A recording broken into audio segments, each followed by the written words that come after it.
I'm Anthony Coseo. And I'm McIssac. I'm David Rubakava Bygum. And we are JAMM.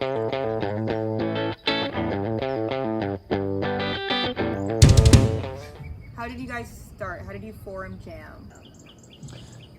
Well, That's a complicated question That's a complicated right there. That is a question. complicated question. JAMM's come a long way in almost 4 years now.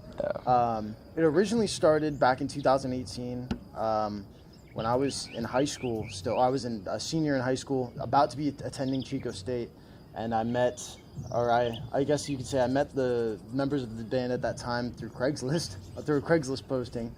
I just looked because I knew I wanted to be in a band, and I saw they posted an ad for wanting a singer, and so I responded to that. And 4 years later, JAMM is kind of, over the years, it's become a beast. Yeah. It's been great.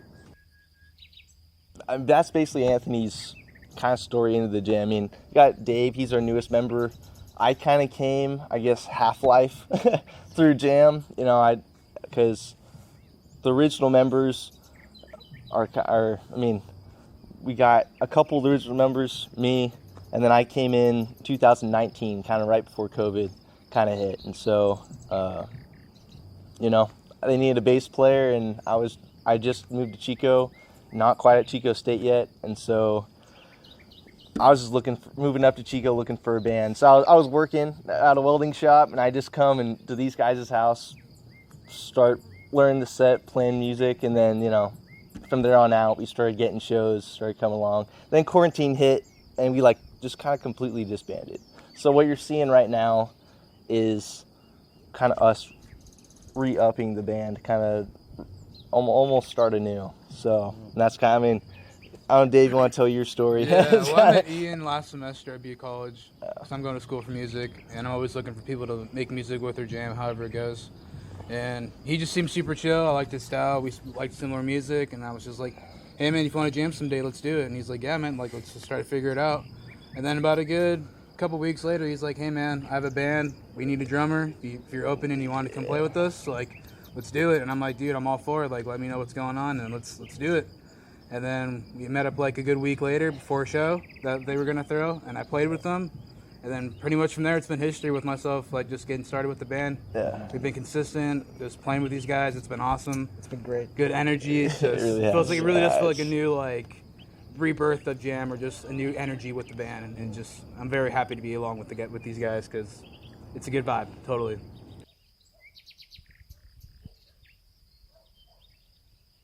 If you want to go. Yeah, so I don't know. Like you said, every band kind of felt some sort of different shockwave of COVID starting. Because, you couldn't play, which was the backbone of being in a band. You couldn't play live anywhere.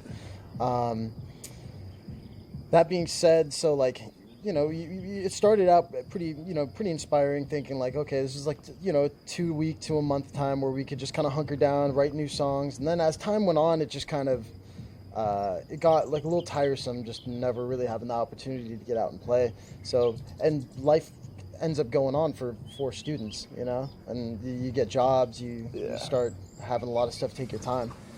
So after that, it kind of had this period of no activity for probably about a year and a half, with little things here and there, just for birthday parties. It was more just a graduation party. It was kind of, but it was kind of half the band half the band graduated. Yeah, that was a big part of it. So we all kind of started going on our own life paths, and that was half of it. So, but Anthony and I were still at Chico State, so it was kind of okay, we still want to keep playing music. Let's get the band going again. So that was half of it. And after that time of no activity, when we did those graduation parties, it was one singular show pretty much for the entire year. But that show was extremely packed full of people that were so excited that we were there playing again. And even after that show, we had a period of another couple months of no activity. Then we started thinking well, with the people that we do have here, why don't we start just doing shows again? Because granted, maybe bars and actual venues won't book you yet, but you can just put on your own events. You can book your own yourself and other bands to play just in a backyard. Yeah, I mean, house shows kind of House shows are, like, was the first yeah, into breaking quarantine. So Especially in Chico, man. Yeah, no, and it's like kind of exactly. that's kind of how Jam started forming, or that's how it really did form, was house shows and putting on just like basically So- a house party in the backyard with a live band. Yeah. And people love live music. People like, drinking to live music. I mean, it's a great time. The I've party never- aspect of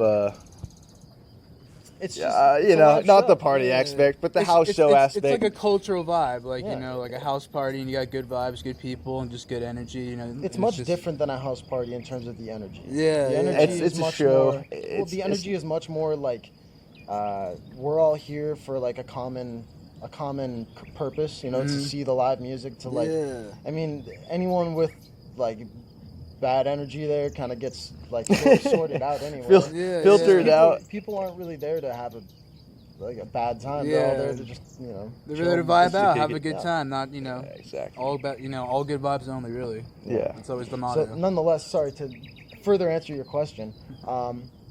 We just noticed that there was really this demand for more shows and Yeah. more music, and I know we wanted to do it. So I mean, we it's figured why not start doing it ourselves more, and yeah. No, now exactly. stuff has started to open up more. The too. live helps because one thing we didn't take advantage of was the online, because it seems like a lot of musicians, everyone moved online during the pandemic, and so we didn't really take advantage to a lot of online. But half of our kind of our collective products that we do through our live shows kind of gets posted through online. Our live stuff really does for everyone, and as a musician helps promote your online content. And then therefore hence get paid gigs, get bigger shows, network, start getting in the music community a little more. And so that's kind of something that, live started coming back. It's like, hey, we can kind of do this again. Let's start promoting ourselves, let's get our live stuff back to further promote ourselves. So that was half of it. So before the pandemic, did you guys ever do house shows, or did that just happen after? Oh yeah, We did a yeah. lot. Like that was So, I first met the original guys of Jam August 23rd of 2018, and we had our first show the 25th of August, so 2 days later, and technically our first show, and it was just a house party in the backyard with just all of our friends invited over, and we were in the middle of town too, so people would hear it coming from off the street, and they're like, oh, that sounds like some live music, and they would just come and hang out. Draws a crowd, yeah. I think that's, in a college town, that's like the backbone of building a band. At least in my opinion, because I love putting on a house show. It's just like my favorite kind of atmosphere.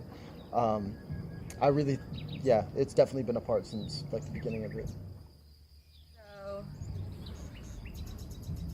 you guys have been planning a lot more shows yourselves recently, as you said. What would you say is the hardest part about planning one of these shows and putting it on? Promoting it, really, and like making sure if you're gonna have people open up for you, those bands are available. Kind of just really the planning aspect of like if you want to start bands to play with you, got to hit them up in advance, make sure hey, can you guys open for us? Do you want to play a show? Can whatever? Then you got to promote it. Hopefully that reaches a lot of people. So it's just like that little bit of like planning, I guess, can be a little bit of a a little bit of a block sometimes, but mostly if you're smart and taking advantage of hitting people up or trying to make it more smooth in that way, mostly works in your favor most of the time, of like getting a fairly good outcome of like people or just bands, making it happen with you. Yeah, I've noticed, as a musician, you kind of understand other musicians. Working with other musicians is not always the most easy thing in terms of planning stuff. A lot of stuff happens, a lot of last minute stuff, but definitely the hardest thing is just, I'd say, depending on how complicated you want to make a house show, complicated in terms of how many bands you want to have, how many, where you want to have it. You can have something real simple, and it's not hard at all, as long as you have the coordination between 4 people or however big your band is. Yeah. But it's really if you want to put together a big thing, it's like you said, it's just the coordination between parties is the hardest thing. Making sure that everyone is bringing the right equipment, or if you're going somewhere else, making sure the house is providing stuff, or if they're not, it's coordination is very key. There's a lot of like business aspects that even go into doing a house show. A house show, Yeah. No, it's true. And it's just like, I mean, you take putting on a production in general, like in industry, it's the same on any level, you know? Like putting on a giant, I mean, think of any festival you go to, there's hundreds of people putting that production on, because every little thing kind of has its own department. Going to a house show, it's kind of the same thing. You got so many things you have to do to kind of put on a house show. I mean, the basics, people, the musicians, and the equipment, and that's kind of, you know, you can do that, but to make a good show, and that's kind of, you know, we kind of sit and talk before most our practices or jam sessions, and we do talk those things out. It's kind of like how we're you have to make a plan and then execute that plan. So there always, you know, as a band, like Anthony said, you know, and what you said, coordinating with musicians is not always easy. Yeah. So it's kind of, you know, and also we're a bunch of grown kids trying to put some, you know, adulting, kind of getting our feet wet into trying to make stuff happen, you know, and making shows. Like, so you know, it's on us to make it as much work as we put in. That's going to be our output when we you know, downbeat of that show. So make it as shows. Effortlessly great an outcome as we can. But it shows. It really does show in your performance. I would like to say I would like to change my answer. The hardest thing is the amount of like trial and error you have to. Yes, that's true. Like we've been playing a lot of shows, so I don't think about it now. Luckily, doing it this long, like, you get a lot of trial and error. But the amount of, I can't tell you the amount of like, just over the years, the amount of like horrible shows we played that we had to just be like, well, that's a learning opportunity. We got to keep going on, because like eventually you're gonna get to where you're consistently putting on a fun show, because you know what people like, you know what your music's capable of, and it's just like keep going is the biggest like piece of advice I can give. Yeah, exactly. Excellent advice for any young band coming out, running shows. Well, I need to tell myself that advice all the time. It gets disappointing, but the rewards definitely outweigh the drawbacks. Facts. So, I want you each to answer individually what's your favorite part about playing the show. For me, I really just love the energy with everybody and the band, the people. Just for me as the drummer, I really like put as much passion as I can with being in sync and really being pretty much vibing with everybody in the band, especially like in certain parts of the music, and hoping that it like projects off to the crowd and just like we all feed off each other that way, energy wise. And I really do feel that when I play, and that's just like the most blissful and just like I wouldn't say out of body experience, but just like a nirvana of just in my zone with just like what's happening. Like I'm literally in the moment, and it's just like it's a great feeling, and that just amps me up a lot throughout the show. Dave kind of spoke for all of us there. I mean, that's really it. Like being a musician, playing at a show. Anthony, I feel like Anthony said this yesterday, talking. It's exactly that, and that is like as a musician playing on stage, the energy's it. You know, it's kind of like it's a high you keep going back for, because it's something, the adrenaline up there, and just you're giving to the audience, and they're feeding off you. So it's kind of like, one, the energy, if you're up there just giving your heart out and just kind of giving off energy, the crowd's going to reflect that. And that's a really cool thing about playing on stage. It's like, you know, usually if you're all amped up, the crowd's going to be almost as amped up as you are. Because it's a cool atmosphere to be a part of. 100%. So, you know, otherwise, you know, just kicking it up there with my boys, that's half of it, you know. Yeah. So really just playing our hearts out, really. Like, that's what I do. I go in there playing the best I can and just give the best energy I can with everybody. When you kill a song, too, it's like, bro, guys, we just killed that. Let's do another one. It's like, hey. And it's cool, and I feel like people see us really enjoying ourselves, too, playing. So I really feel like that adds the aspect that, like, it's a full circle of just good vibes. So it's like everyone's just really happy to be there and just, like I said, feed off the energy and just greatness. Yeah, I definitely, the greatest aspect for me is like being in front of a bunch of people, seeing the fact that they're enjoying the music we're playing, and there's like a certain, like you said before, and like there's like a certain energy that like if you get to like a certain point in the song where like I don't know, something just really hits and people kind of go crazy, and it's like a feeling that if you could bottle it and sell it, it'd be like a best-selling drug, dude. Yeah. There's no greater feeling that I can think of than like playing music in front of a bunch of people that genuinely like it. That's the music adrenaline junkie, you know? Yeah, people like, skydive, people jump off cliffs like for the same like feeling, the best you know? dopamine I would rush. do it for Straight free. up. I would do it for free and work a minimum wage job. Like, I don't care. I mean, it's amazing. No, exactly. So you guys do a lot of covers of a lot of different genres, but how much original music do you guys make? So currently under JAMM we have a 5-song EP, a 5-song EP called The Breakthrough, that was released in 2019. We have one single called Ska that was released in 2020, as well as a single from like 2018 called California Shine. Oh, Forgotten tune. On top of that, we have like probably 4 or 5 other original songs that aren't released that are like completely polished, like ready to be recorded. It's just a matter of getting in the studio and doing that. As well as I have 2 tracks under my name, Anthony Coseo. 2 tracks are So High and 760 that cool tunes. Yeah. Like, go check those out. We still play those songs with JAMM, but it's just released under. Yeah, this would be my final question. So if there's anything you want to add after you answer this question about what you want the people to know about JAMM, what does the future look like for JAMM? Man, I wish I knew, but all I can say is we're working so hard to make this band as big as possible and to get music coming out pretty consistently, because I mean these 2 dudes are in the recording arts program. Yeah. We eat and feed off that. Yeah. No, exactly. But yeah, no, personally, I could say that this band wants to be like bigger and better than ever within the next year, and I mean I'll do anything to have that happen.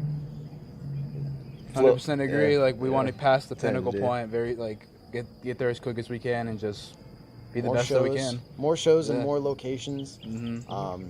Anywhere that would book us in pretty much the region of the United States. Yeah.